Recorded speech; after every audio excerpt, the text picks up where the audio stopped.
মোংলা রামপালে আপনাদের কোনো কাজ করতে হবে না, বিশ্বাস করেন। শুধু মোংলা নদীর উপরে একটা ব্রিজ তৈরি করে দেন, মোংলা রামপালের সমস্ত মানুষের মন আপনি জয় করতে পারবেন। মোংলা ইপিজেডে বর্তমানে প্রায় 128টিরও বেশি কারখানা চলমান। এই কারখানাগুলিতে আমাদের প্রায় 15,000-এর বেশি শ্রমিক কাজ করে।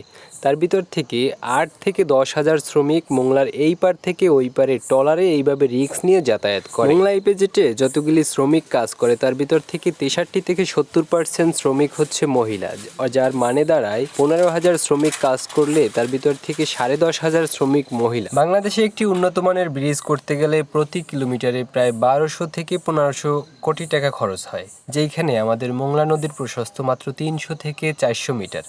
তার মানে দাঁড়ায় আমাদের সর্বোচ্চ 800 থেকে 1000 কোটি টাকায় খরচ হোক। আর আমাদের ফেরিঘাট, মোংলা ফেরিঘাট থেকে প্রায় দৈনিক 200 থেকে 250 ট্রাক চলাচল করে। মোট প্রতিদিন গড়ে প্রায় 700 থেকে 800 যান চলাচল করে।